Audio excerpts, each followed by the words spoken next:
So, Christoph Schuringa, thanks very much for joining me on Hermitix podcast. Thanks so much for having me on. We are going to be discussing your recently published book, A Social History of Analytic Philosophy, published by Verso, who were kind enough to send me a review copy, so a big thank you to them.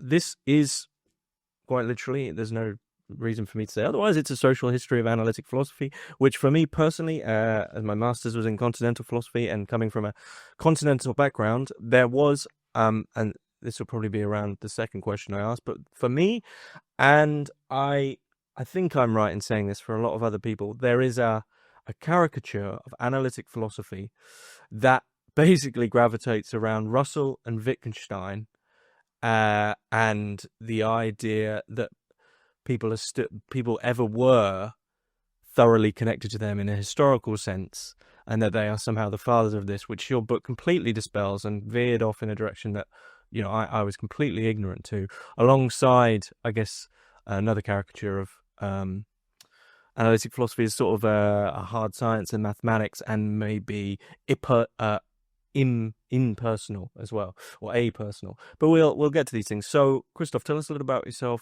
what it is you do, and the origin of this book. Yeah, sure. So, I teach and write on philosophy, and I'm based here in London. And I've been doing philosophy for a while now, and my introduction, or my sort of induction to philosophy, was as an undergraduate at Cambridge. And that plays some role, I guess, in how I've sort of got to where I am in terms of wanting to write such a book and being interested in sort of interrogating analytic philosophy in the way that I have. And maybe something to say about my kind of development is that even before arriving at Cambridge, I was somebody that was very interested in intellectual history. And one of the reasons I applied to study the subject there was that it had this tradition, as I saw it, of people like Russell and Wittgenstein, you mentioned. And I sort of imagined in my naive way that there would be some way of kind of connecting to this tradition and sort of learning from it. And actually the experience of doing analytic philosophy there, so I'm just going to say doing analytic philosophy because the philosophy done there was basically all analytic. It was a completely different but very unexpected experience because it was very much focused on contemporary philosophy, and there was not only little interest, except in sort of pockets in even the Cambridge history of analytic philosophy, but it was sort of discouraged, especially Wittgenstein was considered to be kind of dangerous to get into. So there was this kind of completely opposite image of philosophy to the one that I was expecting. And I've sort of carried on. So in most of my work is focused on the history of 19th century German thought, so Hegel and Marx in particular. And I guess I have a kind of historical cast of mind in the sense that I tend to take a historical approach to understanding things. And at some point, sort of during the pandemic, having a lot of time to reflect on all kinds of things that normally sort of flit through your mind, but you had kind of more time to actually get into them. I was starting to think there's something very odd about analytic philosophy, the sort of dominant form of philosophy in the Anglophone universities and a bit beyond, Scandinavia and some of the places, which is that it sort of conceives of itself as having no history at all, which is a strange thing for a movement to think about itself. And it also keeps talking about sort of transcending itself and entering into a phase called kind of post-analytic philosophy. But this never happens. So analytic philosophy kind of continues to be with us. And there's an associated phenomenon, which is that practitioners of this kind of philosophy tend to deny that there's really any such thing as analytic philosophy anymore. And that really interested me. So I had this sort of kind of set of problems to think about in terms of the contemporary condition of philosophy. And I thought, well, what if you try to trace this historically? I tried to trace, how did analytic philosophy come about? How has it transformed itself over time so that it's now in this condition? And that then seemed like a really fun project because it was subjecting a movement that thinks of itself as ahistorical to a historical, and you get then really kind of remarkable results, I think, when you do that. Mm-hmm. Yeah, I mean, and that's the sort of caricature that I was leaning towards, and it seems that a lot of these relatively free-floating definitions, and there's been a lot written about and this comes in right near the end of your book, which is the sort of famous analytic continental divide, which it still seems no one, except individuals who might have a standpoint, is really sure what exactly this is, other than I would possibly say just a certain feeling. Because I think when you get into let's say the nitty gritty of certain philosophers, someone such as Husserl, who would thoroughly be put in the Continental camp, well, you get into his work, and logical investigations isn't all that different from analytics, right? So what is this split? And I think you've sort of touched on something there that seems to be that for analytics, it's almost like the work speaks for itself, and for Continentals, there is an unavoidable intertwining of personality and biography and biographical context, which is taken like seriously as part of the work. Whereas analytics, when I first read the title of your book, I was like, well, there's a lot of people who probably aren't going to be very happy about even the idea of that in the analytic circle, right? Yeah, it's interesting. I think you really put your finger on something crucial, which is this kind of image of philosophy as independent, as self-subsistent, which has a long history. I mean, you find it in certain forms of ancient Greek philosophy too, the sort of fantasy of self-sufficiency, which goes sometimes with the idea that philosophical works are these sort of closed structures, and that's something that analytic philosophers tend not to articulate because it sounds like a very grand thing to say. But it goes much. But there is this sort of notion of we don't need to think about historical context because all that matters is do the arguments work. And I have to say, I mean, sometimes it's quite refreshing. So if you find yourself in an academic setting at a conference, and people get very, very into the details of who exactly said what at what time, and somebody from a more analytic training says, yeah, but how does this argument actually work? That can be a sort of helpful way to loosen things up. But when it becomes sort of ossified into the idea that it really doesn't matter about human subjectivity or culture or psychology in any sense that goes beyond kind of very empiricist models of psychology, starts to get quite worrying. And it's interesting you mentioned Husserl, because I had the experience actually quite recently of sitting down and reading Logical Investigations, that book, and thinking, wow, the level of clarity and precision and sort of pedantic, and I don't mean that as a pejorative term here at all, but the sort of, not letting go of any step of the argument has been really fully thought through. It seems to me really kind of realizes some of the aspirations that analytic philosophers say that they have. But there's also the side to Husserl that he always remained interested in, not just interested, but I think saw the deep importance of the history of philosophy. So works like the Crisis, one of his later works, really talks about the whole history of science or rational inquiry in the West since Galileo, and he seems to think that that's crucial to understanding the philosophical arguments themselves that he's putting forward. I'm intrigued then, because you mentioned that a lot of what people would name as or label as analytic philosophers wouldn't consider themselves to be. So what? Because analytic philosophy, it seems, is from day one, and correct me if I'm wrong, this is one of the purposes of your book, abstractly has always wanted to solidify itself as a hard science, philosophy as a hard science, and yet it hasn't quite made that leap. So do you think this maybe scurrying away from wanting to be labeled an analytic philosopher is an attempt to try say, look, that doesn't even matter, just read just look at the work, like don't worry about any of that, as to be put into that camp is to be dragged back somewhere messy? Well, there's a problem that's quite specific to analytic philosophy. I mean, there's something that analytic philosophers experience as being very problematic, which is because they place so much emphasis on defining things rigorously. So usually in terms of sets of necessary and sufficient conditions, right? So you set up a set of criteria through which you can be sure that if you apply those criteria, you get all and only the things that you're trying to sort of catch in your net. And it's sort of notorious that analytic philosophy seems indefinable in that way. And I think that's one of the sort of basic drivers for saying,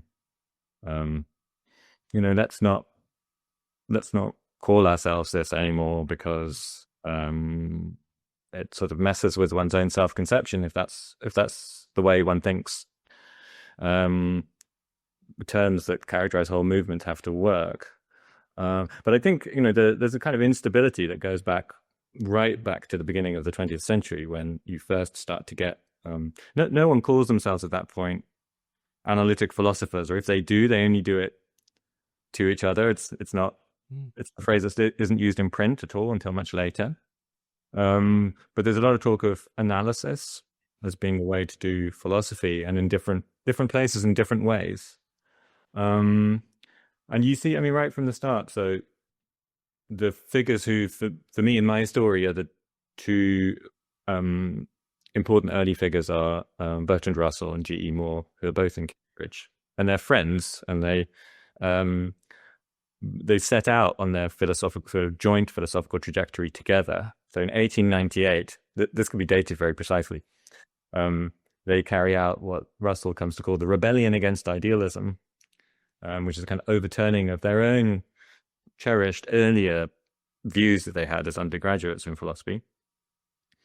And this is a breakthrough into a kind of modernist, quite bracing kind of philosophy that distances itself from what it comes to as a kind of the grandiose system building of the Hegelians. But Russell says Moore leads the way, right? Moore as a kind of instigator of this rebellion. And that's all perfectly true, but very quickly they diverge in a quite significant way. So Russell is the person who very much conforms, in fact, I think conforms almost more than any other philosopher kind of in this tradition, to the idea of philosophy is going to be a hard science than anyone else. So Russell's understanding of the relationship between philosophy as he wants it to be in science is that philosophy is itself going to become scientific. So he uses it as scientific philosophy sometimes. And this is allied with what he calls a logico-analytic method, which he's prepared. Russell's very interesting because he's prepared to try and really lay these things out. Symbolic mathematics, right? Sorry? Symbolic language and symbolic math, which dies a death. Yeah, so exactly. So the idea is that the methods of what was then often called the new logic, which is a newly powerful kind of formal logic, so mathematical logic, that this would produce a kind of breakthrough. I mean, Russell went in 1900, he was invited by a Frenchman called Louis Couturat to the first ever International Congress of Philosophy in Paris. And this was Russell liked to talk about these sort of enormous sort of epiphany moments. This is how he thought about his own life a lot. But he went there and he heard a lecture by an Italian mathematician called Giuseppe Peano, who was one of the leading figures in the use of the new mathematical logical methods. And Russell was so impressed that he wrote a letter home saying, this is the beginning of a new era. This mathematical logic is going to revolutionize philosophy in such a way that it will be on the level of the age of the Greeks. So it would be a revolution like Socrates and Plato. It would be on that. So Russell takes that really, really seriously. And he continues to hold these sorts of views right through his very, very long life, right through the 20th century, when these views have become very unfashionable. Like, what's too ambitious? How could this be defended? But Moore, from really quite early on, sees philosophical analysis, as he would call it, as really in the service of common sense, kind of the restitution of common sense, like going back to common sense. So a lot of G.E. Moore's papers, sort of from the early period, begin with these statements. Philosophers find there to be the following kinds of problems. And by philosophers, he always means other people, traditional philosophers, people who think that there are really problems about things like, how can I be sure that there are really tables and chairs in this room, as opposed to just, that's my subjective experience. And Moore finds this sort of ridiculous. And so he's always trying to mount these arguments to suggest that no, I know perfectly well that there are physical objects. There are the kinds of things that common sense says that there are. So he has a very different relationship to science. It's not that philosophy is supposed to become scientific, but philosophy is supposed to have some of the kind of, I suppose, temperament of the sciences, of being, you know, straightforward, not wrapped up in obscurity and fantasy and so on. But you get, you know, these very different relationships to science. And then you have the people in Vienna, so the logical positivists, the Vienna Circle, who have a quite different relationship to the sciences because they are themselves, in general, practicing scientists.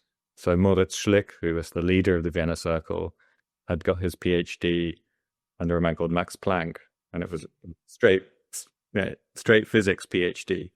And there were sociologists, there were, you know, researchers of all kinds that were part of the Vienna Circle.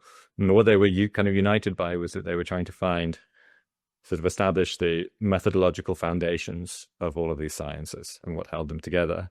So they had this enormous respect for the sciences, and then the place of philosophy was to be not itself a science, so very much not Russell's view, but something like, you know, the facilitator of the sciences, a sort of meta, I mean, use a kind of overused word, was a meta discipline that was going to kind of take account of the sciences. So it seems, and this was another sort of fascinating historical overview for me, that, as you mentioned, there's Moore and Russell, with Russell's scientific sort of thread, Moore's common sense thread, and then there's also like Wittgenstein, who, like, just as an anecdote, I was speaking to a friend of mine who's studying analytic philosophy at the moment and at a PhD, and he sort of said, well, just no one reads Wittgenstein, no one knows what to do with him. And it's very interesting that, coming from a Continental background, the caricature is very much, for a long time for me, it was, those are people who are dealing with like Wittgenstein's problems, and he seems to just be in his own camp now. So the beginning of analytic philosophy, almost in spirit, seems to be with these three, but the unification is really as like a historical entity is with the Vienna School. But just before we jump to the Vienna Circle, just before we jump to that, you know, we have these threads: Russell's science, Moore's common sense, and then Wittgenstein, as you mentioned, therapeutic. Do these carry through as sort of abstract threads of this historical movement that, you know, at that point had yet to really become historical? Yeah, I think they do. I think that the therapeutics thread, so the thread that of whom Wittgenstein is the big representative, I think that's probably had less longevity or less lasting influence than the others. The others, I mean, as a discipline becomes more sophisticated and becomes more professionalized, you know, its sort of main commitments get to be sort of more camouflaged or more sort of qualified. And so, you know, you'd be hard pressed to find someone who would call themselves a common sense philosopher these days, but it's there, I think, very strongly. And I think that the question of what happened with Wittgenstein is a very interesting one.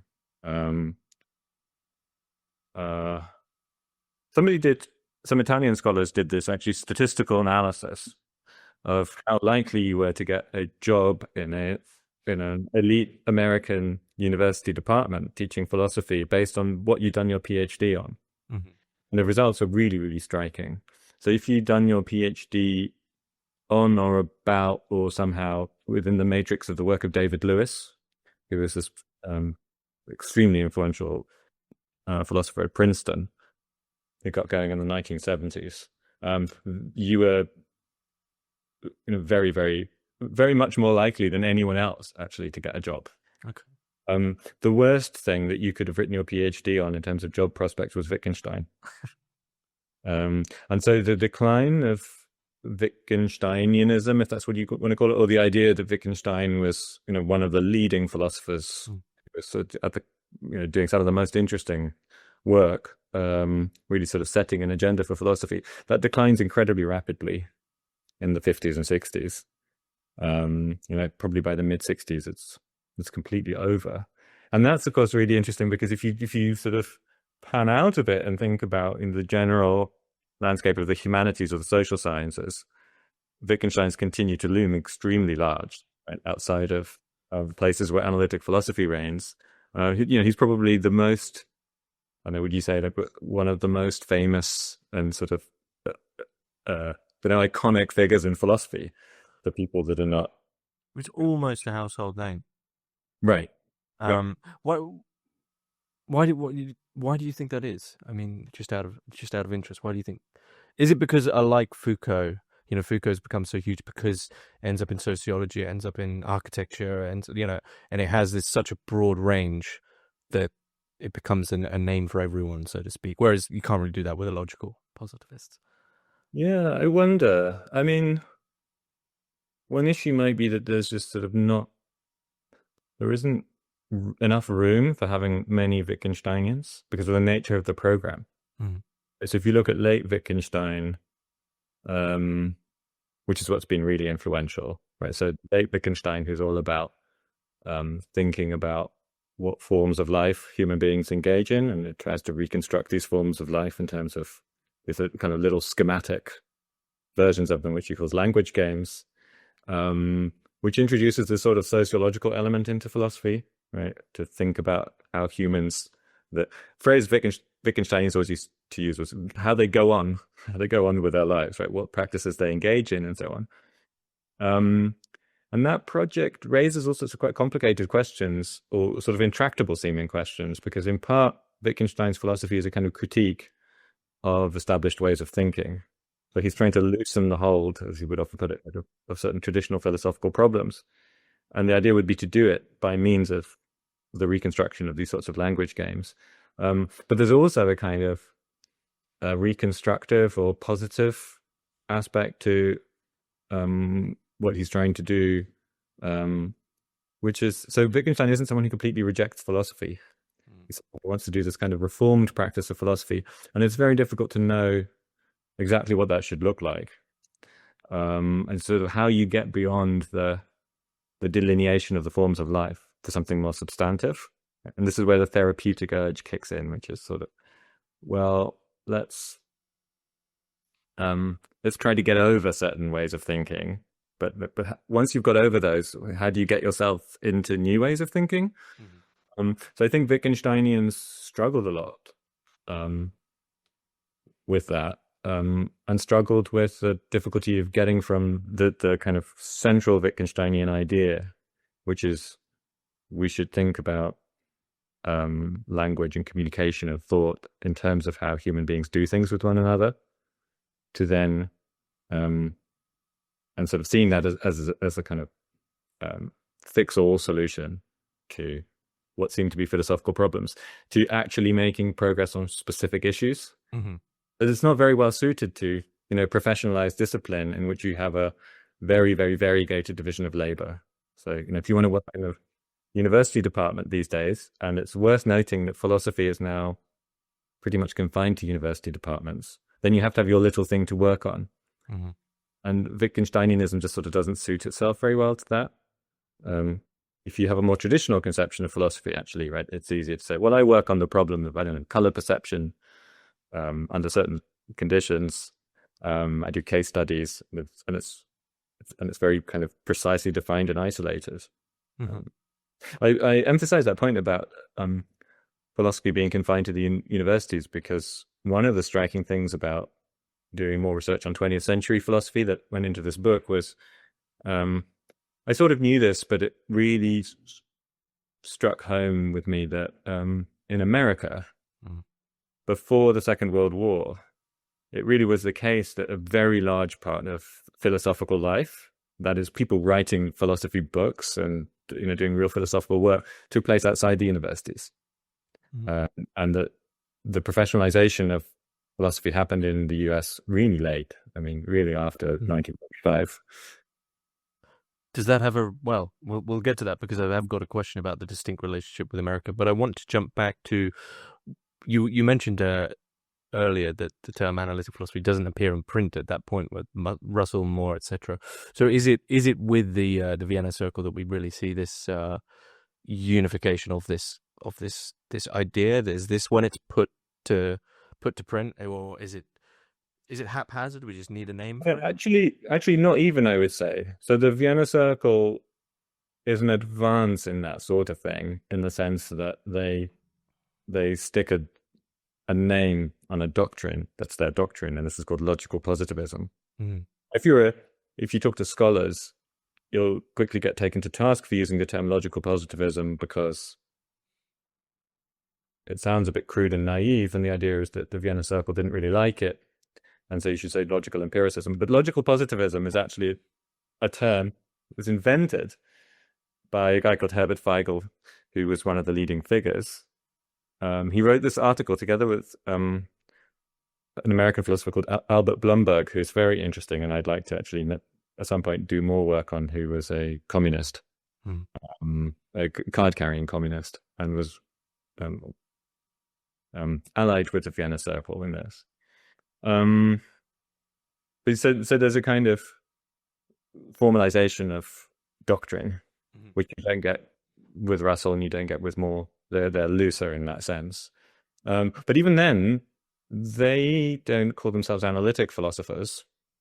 There's an American philosopher called Ernest Nagel who goes around on a tour of Europe in 1936.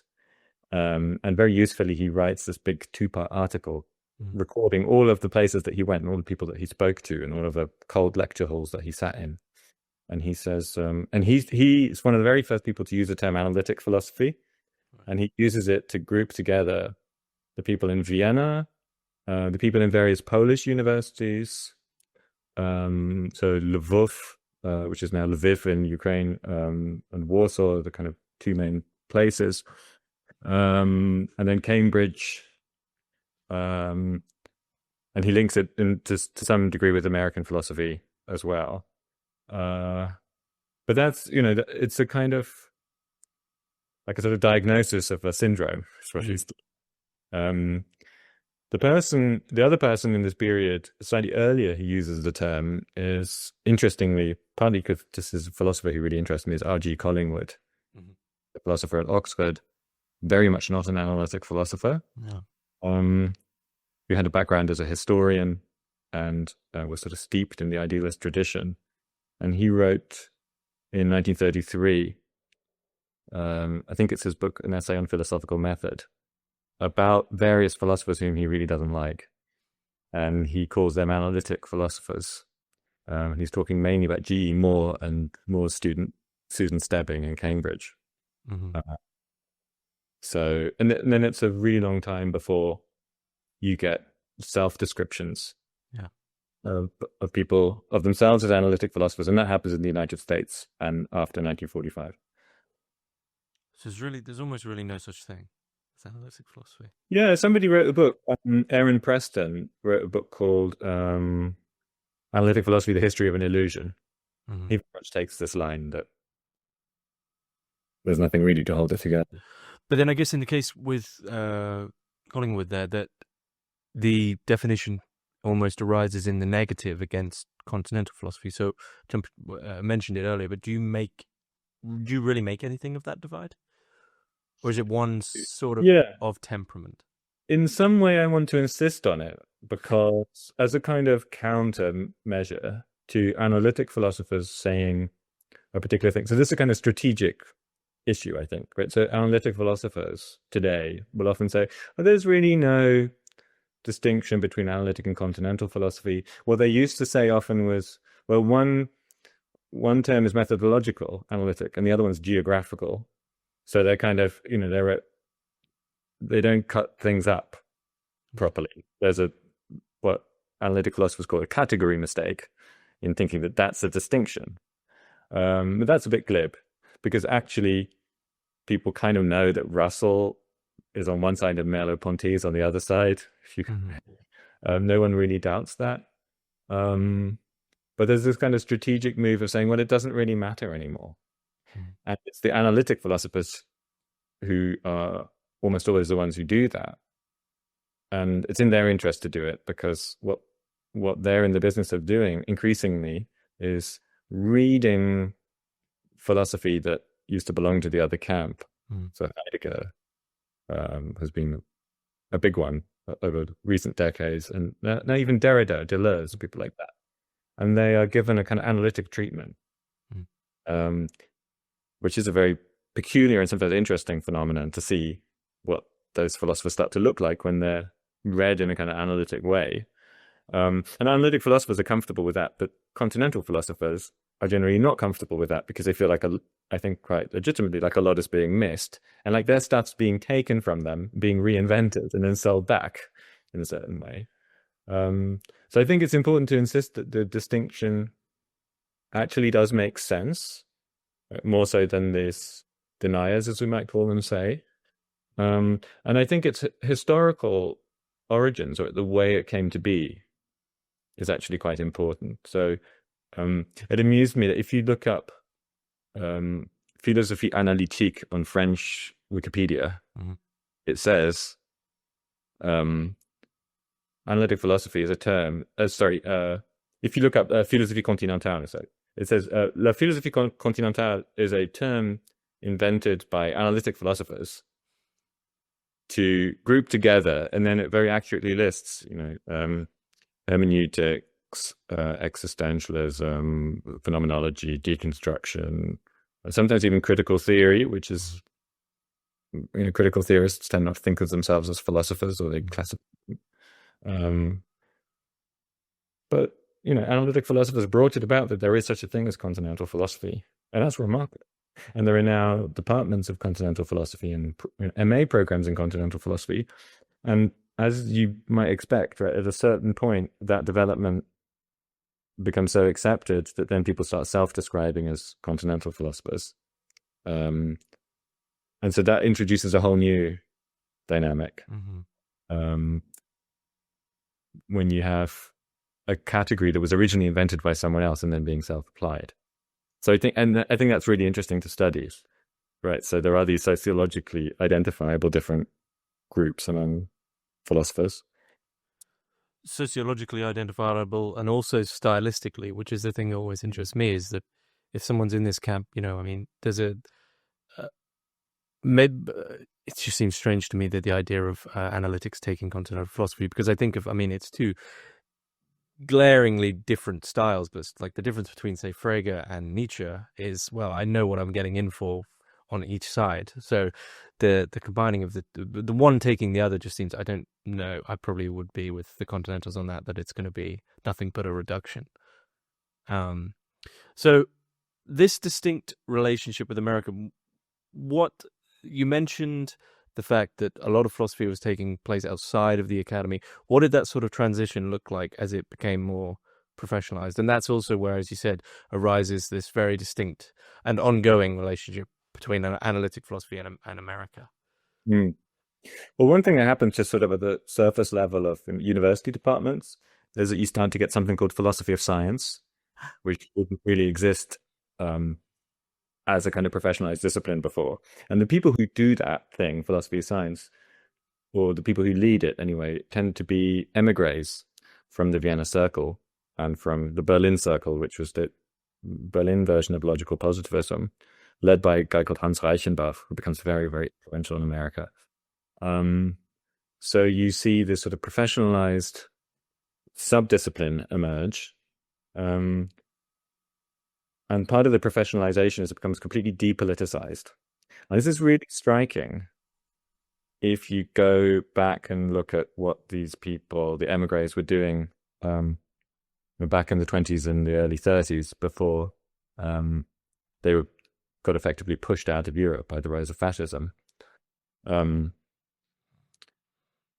where many of them, certainly certain key figures, were really quite far on the left. So Otto is the obvious figure, because he was actually, in an earlier period, even still, he was involved in the running of the Bavarian Soviet Republic, which was a short-lived set of revolutionary governments in Munich. And then Rudolf Carnap, who's one of the main figures, was really quite far on the left.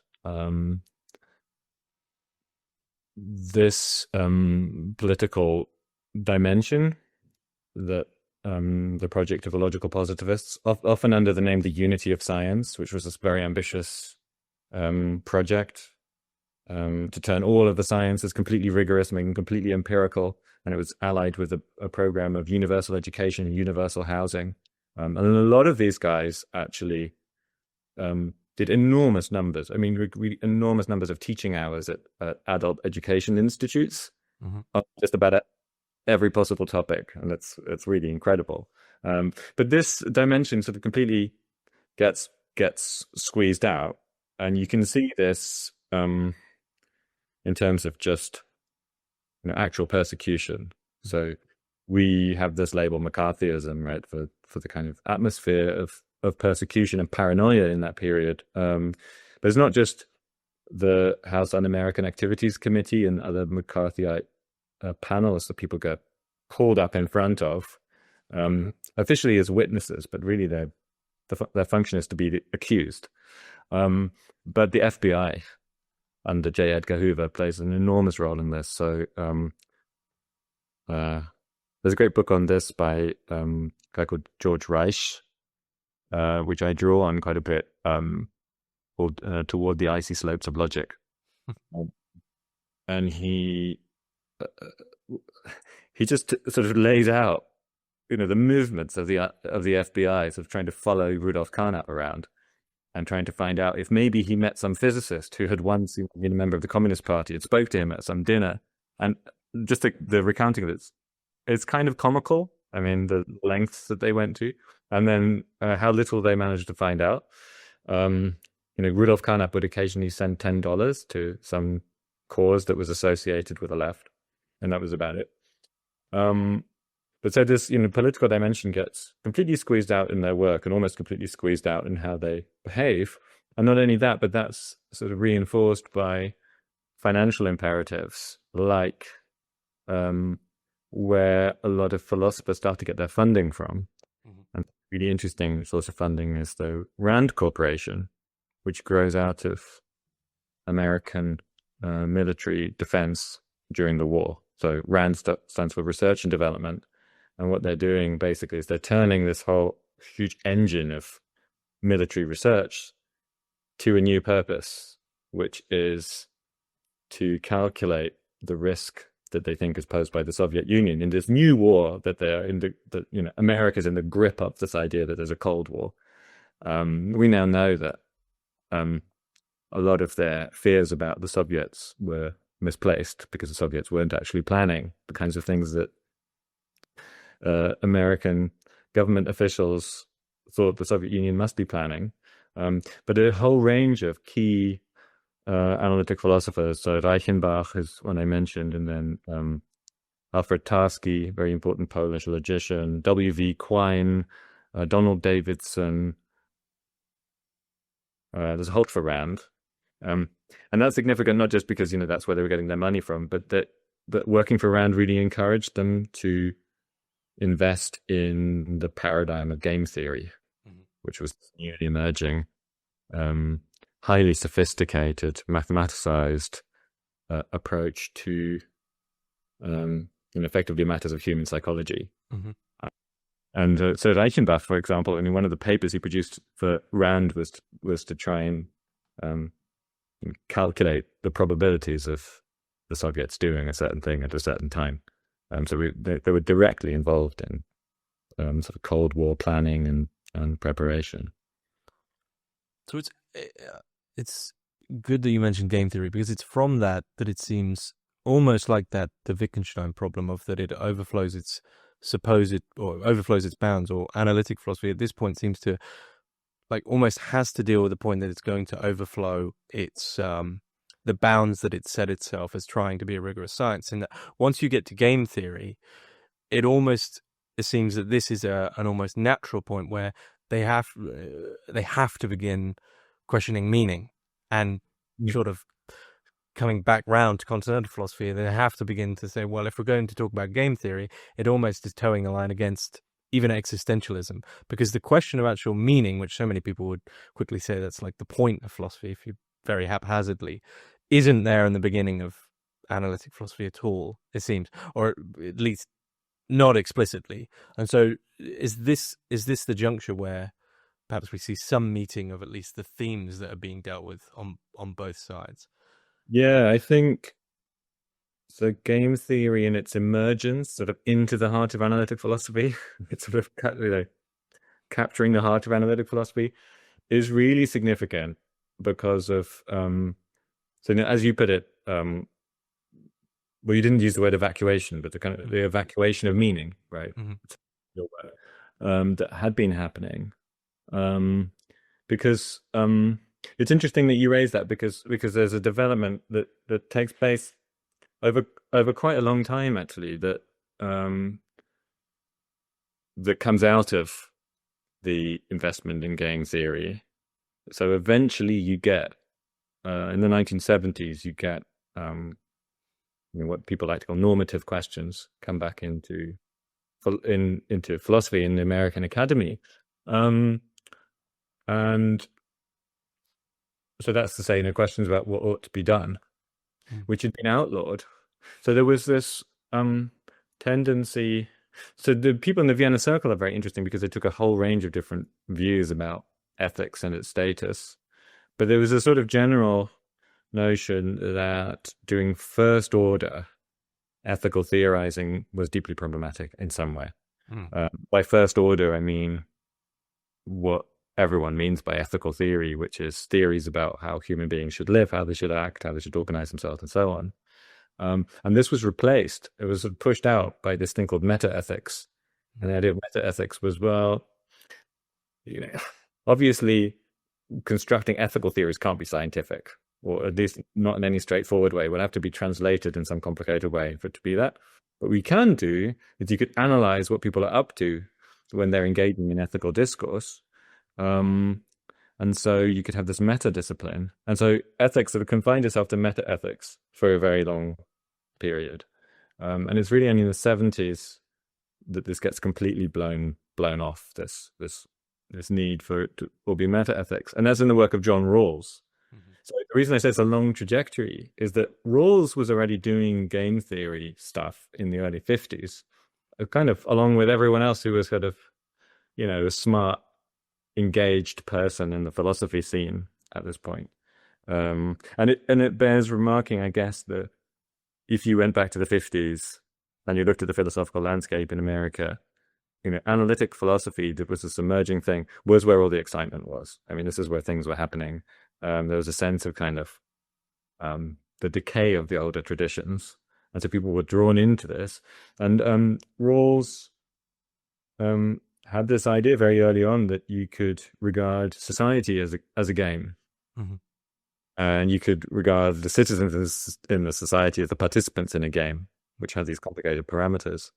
And so he works on this idea, and he works on it as a way of sort of reanalyzing and redefining the foundations of political liberalism as found in people like Rousseau, and before them people like Hobbes and Locke, who, in their theorizing of the foundations of society in terms of a contract, that sort of lend themselves to something a bit that goes in the direction of game theory.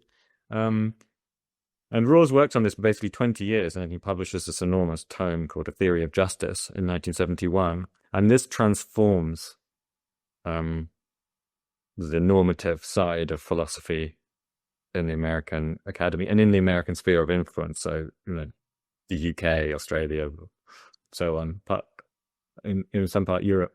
And it becomes, interestingly, from then on, becomes impossible to be a political philosopher in an elite department without not just referring to Rawls actually, but sort of setting yourself up as in dialogue with Rawls. People are Rawlsians, and then there are a few people who are not really Rawlsians, but are, commenting on the Rawlsian corpus all of the time. And that's the kind of longue durée of, first of all, the squeezing out of the normative that is interesting to study, because there are all sorts of reasons for that go way back into the end of the 19th century. And then the sort of recuperation of it by means of game theory as a model for normative thinking.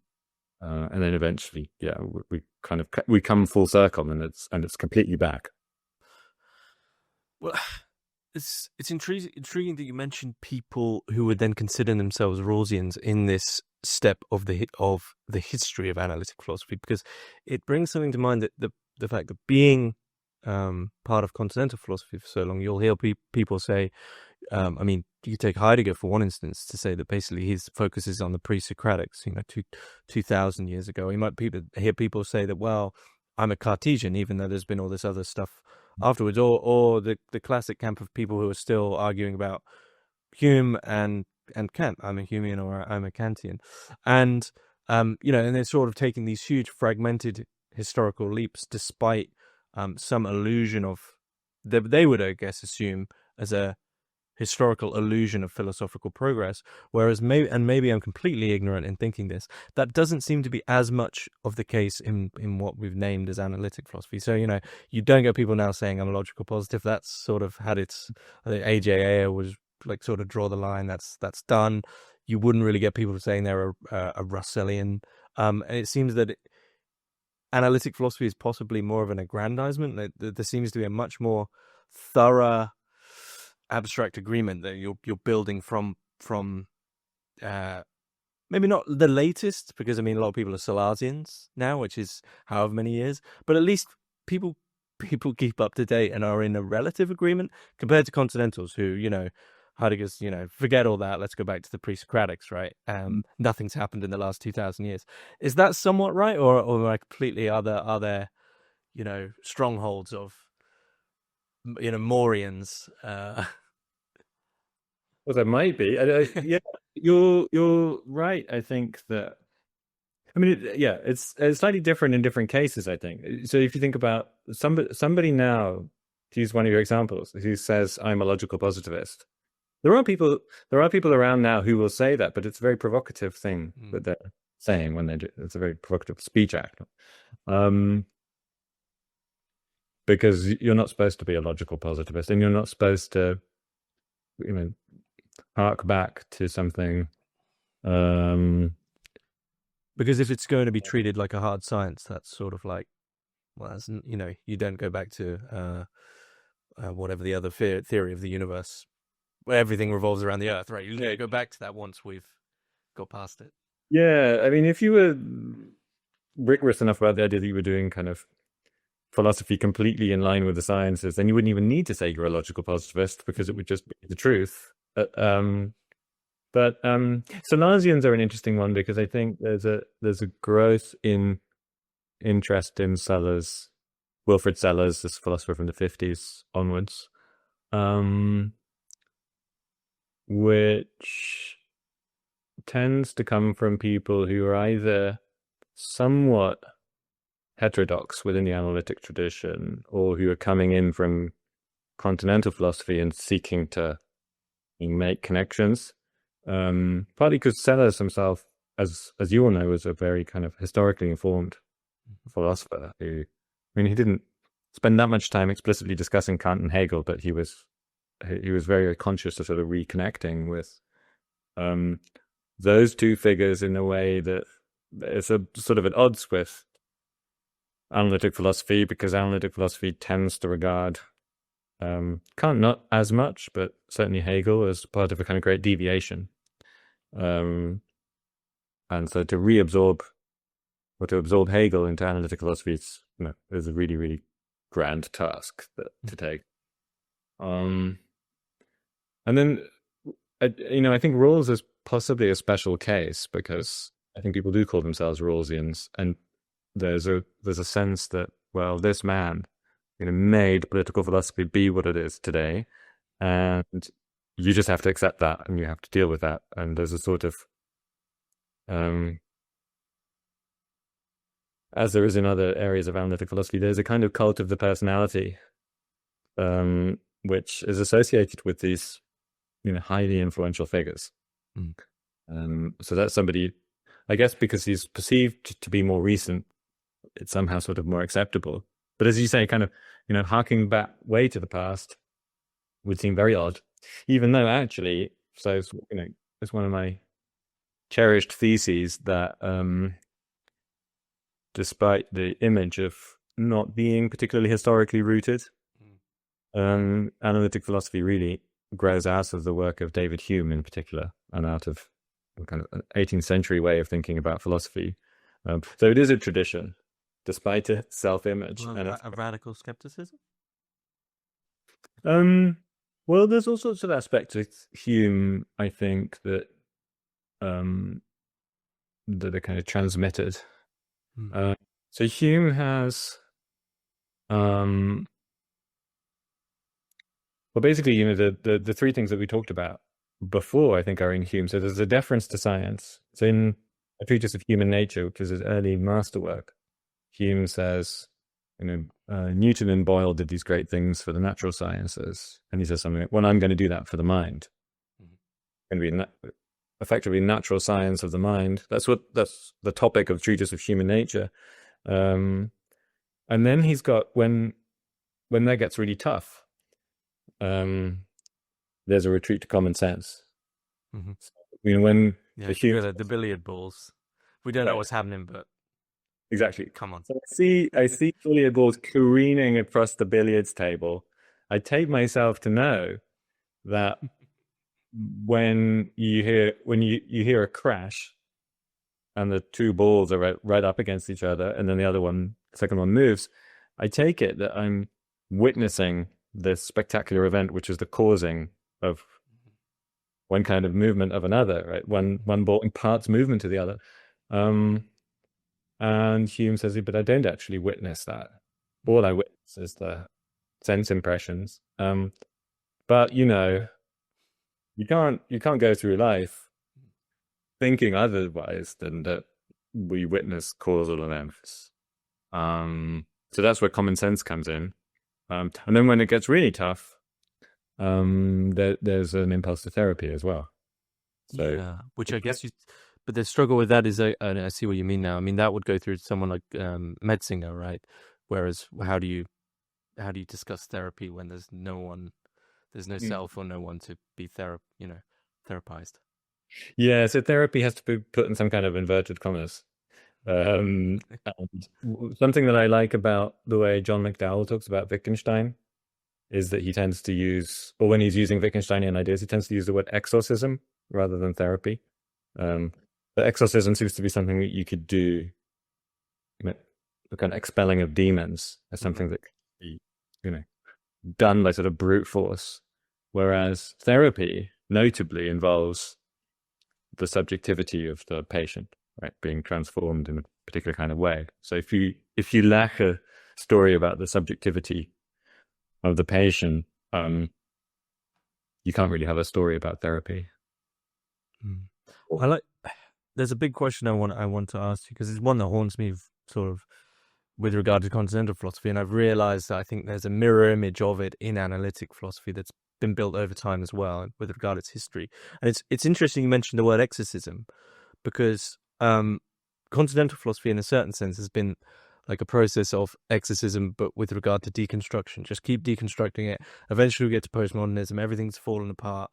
But then postmodernism, because of this deconstructive element, for a while, I mean, I'm sure this is very much critique now, but for a while said, like, we've got beyond hegemony, which is, Zizek's big point is you can't say you don't have an ideology. That is your ideology, and it becomes a recursive thing. And it's a very dangerous ideology of postmodernism, saying it doesn't have hegemony because of that. I wonder if very much the same thing is happening in its own way in analytic philosophy, sort of, right, exorcism of biography, exorcism of, poetic language, down to empiricism, down to like mathematics, symbolical language, almost like instead of deconstruction, a process of philosophical refinement that, because it's so refined, would say, there's no question of hegemony here because we're just about the truth. Do you see if has analytic philosophy built to have maybe a hidden tyranny of its own? Absolutely, yeah. I think there's something deeply, deeply analogous, right? It's certainly in structure, because there's this kind of there's this sort of aura of, well, you can't get us because we're just, going about, we're not disturbing anyone. And, we're just working so the different versions, right? We're just working piecemeal, or we're just trying to figure it out. And if it doesn't go well, then we're just trying something else, and we don't really have an ideology, and we don't. And the way that we arrange our discourse, like who gets to participate and how and so on, is on a really fair and a non-hierarchical basis. Some of which, I mean, it's not like this is completely baseless, because analytic philosophers they're often very good at trying to be open to what somebody else is saying and trying to sort of reformulate what the person is saying, and then keeping track in a discussion of, are we still agreeing, or what if I object this, and what if you modify your view in that way? And I think that is a form of transparency, and it can tend towards the non-hierarchical, because there's a kind of interest in, for one of a better expression, sort of younger, less established or less senior people in the disciplinary matrix, and seeing what they've got to say. Because there's a fantasy attached to it as well, which is really dangerous fantasy, which is the notion that, well, we're so non-hierarchical and so open that everyone can have their say. But if you spend time in such contexts, you find that not everybody does get their say. Because if somebody, for example, raises a critical objection in a certain way, they'll just be brushed off. And there are very interesting specific ways of brushing people off, which are usually to do with it, trying to get them to say something in a very short time. And if they don't say that thing in the way that it's expected in the very short time, then they're told, well, you're probably confused, or something, I just don't understand what you mean, which can be wielded as a way of projecting one's incomprehension into the interlocutor. You say something to me and I say, well, I just have no idea what you're talking about. In a lot of contexts, you'd think, well, Christoph is, confused or ignorant or a fool or wasn't paying attention. But there's a context in which, when I say, James, I just don't have a clue what you're talking about, where the idea is to put you on the back foot. So just to give an example, right, in a philosophy seminar on perception, if somebody in the audience, some poor soul in the audience says, well, Merleau-Ponty talks about this in Phenomenology of Perception, and starts expounding some of the ideas, the interlocutor might get really impatient and say, but, well, can you just state this in a thesis? And then the Merleau-Ponty person says, well, it's a bit more complicated than that. And then that's the end of the discussion. So that's a very direct example, because there are examples of, people whose voices are underprivileged or sort of pushed out because they are too critical of what's being assumed, which is this liberal paradigm, kind of marketplace of ideas paradigm of, well, everyone's free to come and go. So, you have your say, and if you can't say it clearly and in the way that the group expects, then, well, never mind, but you had your say. And I guess staying with the present day, what is the reactions to your book been like? Quite diverse. Which I guess to be expected, because it speaks to different audiences. I mean, there's my main sort of target audience, which is people who've come into contact with academic philosophy, largely because they're just interested in philosophy, and they maybe gone to study it, or they've started to read about it, and then they've come up against that there's this dominant tradition that's very recognizable and has its own procedures and so on, and then have wondered what's going on there, and have wanted some kind of guidance which is very difficult to get, because analytic philosophers are so coy about, I mean, certainly writing big sweeping histories of the whole thing is something that nobody in their right mind would do, right, is the idea. And so from that audience, I think with that audience, it gets a quite warm reception, because it does this sort of work of saying, of getting into things that other people have wondered about, and sort of that we talk about casually, in the pub or whatever, but no one would sort of put to paper. and to the kind of systematic treatment. And then another kind of audience of people that you'd expect to be interested in the book are analytic philosophers themselves. And just sort of inevitably because it's about them. And so one person who reviewed it said that this book was bound to incite defensiveness. And I thought that was a really interesting statement because that was then borne out in other things that this person said, I think.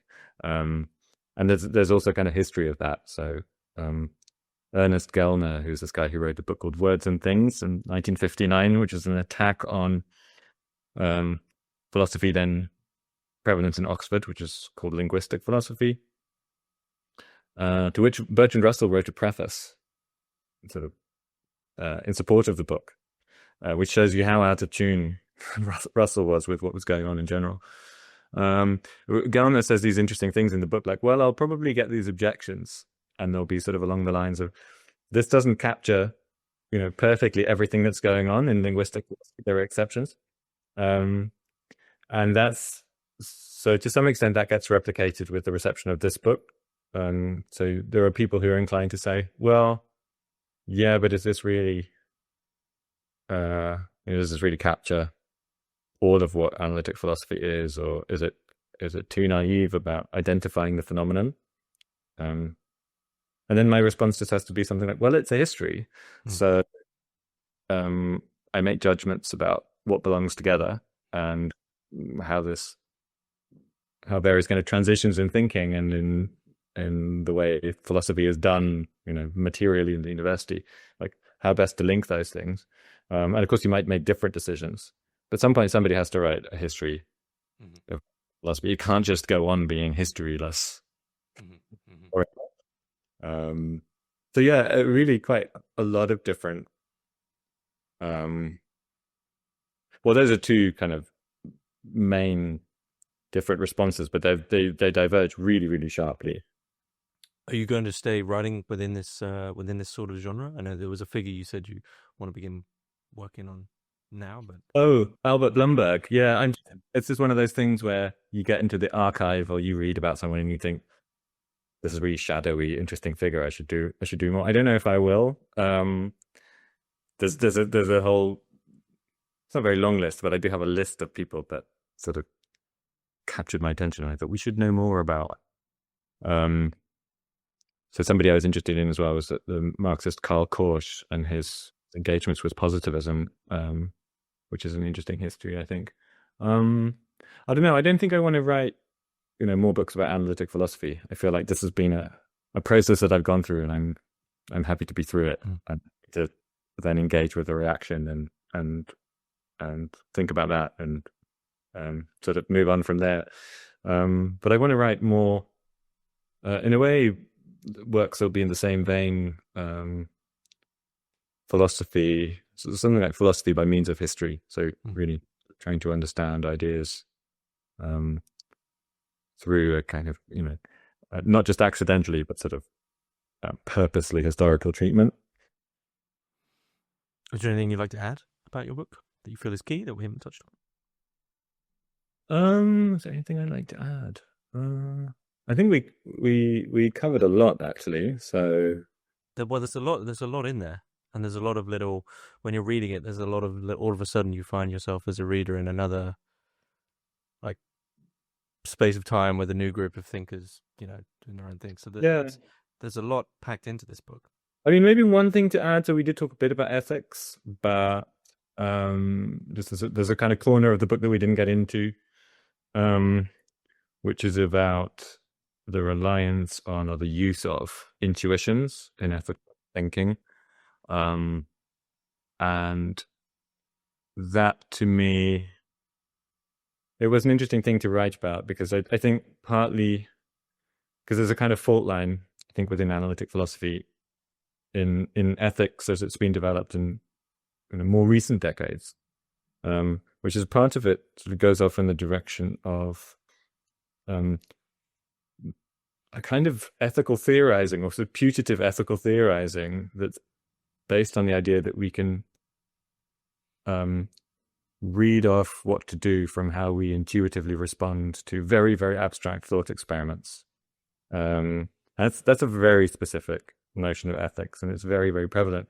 But it's now being sort of counterposed or contested by this other thing, which is also prevalent in analytic philosophy departments, and also really answers in a way to the same mindset, but is very, very different, which is the idea that ethics is all about calculation, and so really not about intuition at all. And the reason that was interesting to write about in part was that we have a movement now called effective altruism, which is effectively a rebrand of utilitarianism. Mm-hmm. I've been taken to task for saying that because there are differences between effective altruism and utilitarianism, but it's like, one's tempted to talk of the narcissism of small differences when it of course they want to distinguish themselves from classical utilitarians, but it's basically utilitarian philosophy again.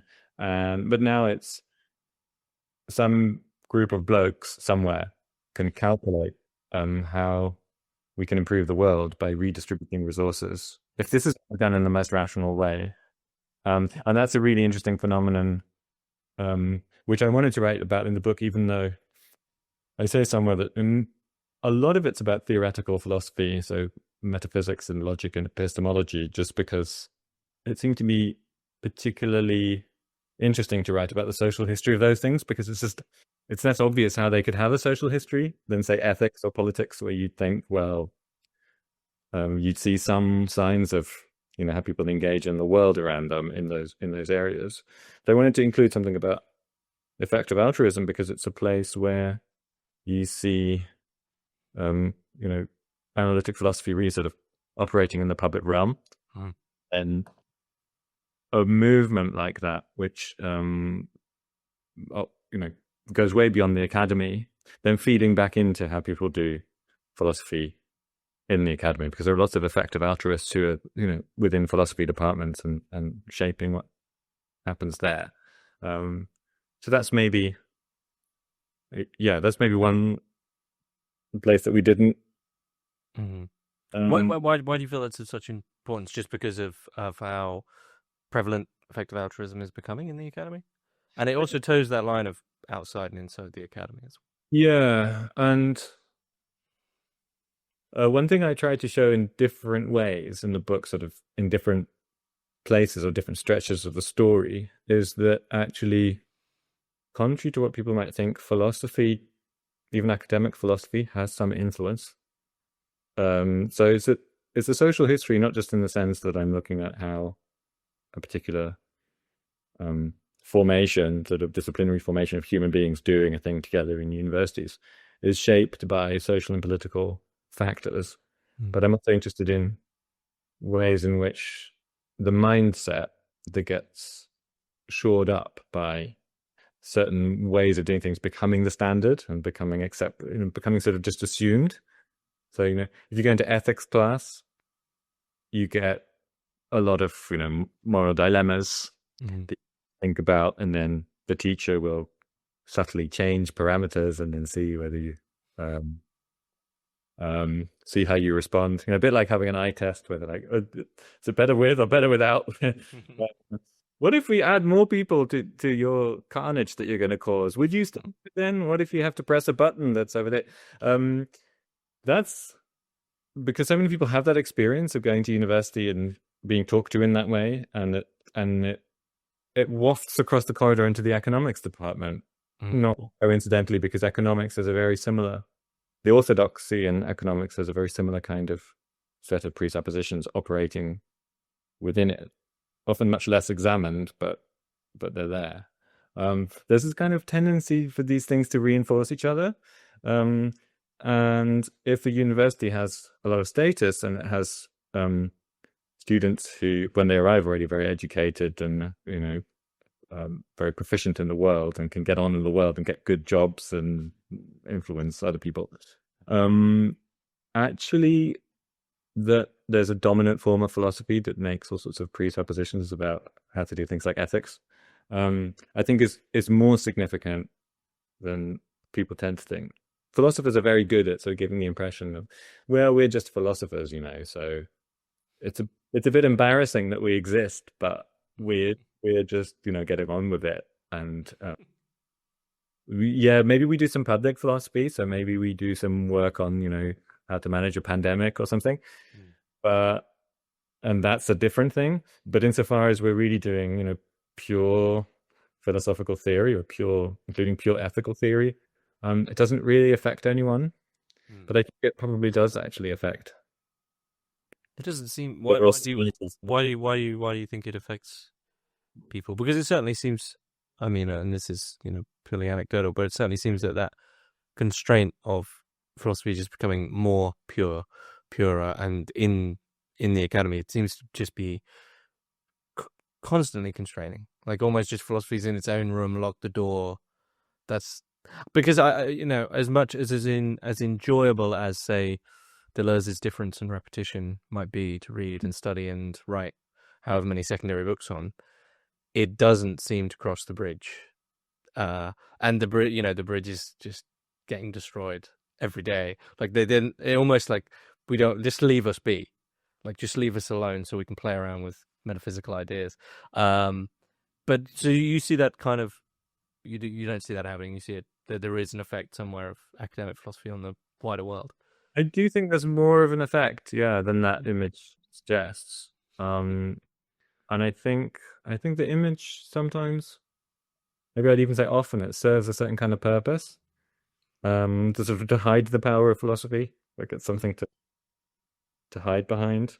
Because I think actually philosophy does really capture people, and including through their affects. So if you have students in the university between the ages of 18 and 22, all engaging in an activity together, even if they themselves are very convinced that it's just confined in that space and it doesn't go outside of that space, I think people are deeply marked by it, and partly because they've come to a philosophy class, often because they're susceptible to thinking about things that really matter. And to go back to the question about meaning, I think a lot of people come into philosophy departments where analytic philosophy is the kind of coin, not because they want to read lots of Russell and Quine, but because they read Nietzsche, or because there was something stirred in them that made them want to. And then they head to analytics to try grind it Sorry, say again? They head over to analytic philosophy to try grind that down. Like they really want to figure out the truth of it. Yeah, well, there's a kind of conversion process that happens somehow, right? But yeah. Well, the conversion process is very strange because the only correlation I've found is that people tend to end up in the inverse. So a lot of physics undergrads and postgrads eventually go to philosophy because this just isn't answering the actual questions. And then the inverse of begin with philosophy, actually, well, no, this is all just science. And I've met so many academics who began, at A and then ended up at B. Yeah, I guess that's maybe the place that analytic, you begin as an analytic. Yeah, every Continental becomes an analytic, and every analytic becomes maybe everyone should begin as an analytic philosopher. And it's true, right? There is this crossover because you get, all these, I don't know, physics students who end up wanting to read Deleuze. That's something. But I think at some point I heard Judith Butler talking about ethics, and she was talking about trolley problems and these sorts of schematized thought experiments. And she wasn't entirely dismissive or damning about them. And I thought, and it was interesting why, because she said something like, well, I had my education in universities where these things were discussed, and this was some of the first ethics, sort of introduction to ethics that she had, and she said, I can't remember exactly why, but she thought it was valuable in some way. And I do think that the kind of very pared down, like, let's get it clear, let's try to abstract away from lots of things approach that analytic philosophy cultivates. I think it's a quite good way in to speak. It's also quite reminiscent of 17th and 18th century philosophy. So it's much, when you read people like Descartes and Locke, they're much more like that than if you were to try and jump in with Heidegger. But I would sort of hope that then it would lead on to other things, just like human philosophy led on to Kant and the post-Kantian tradition. Right? We want that too. So get them started analytic and now. Start with your book. Sorry? Start with your book. Oh, that would be good. Yeah. Okay. Well, it seems like a good place to finish up, but I'll be sure to put the links for Social History of Analytic Philosophy in the description below. Do you have your own website as well? I do, yeah. So just christophschuringa.com. There you go. That will be in the description also, and you'll take a break from Well, thanks so much for this. It's been really fun. Yeah. Thank you very much.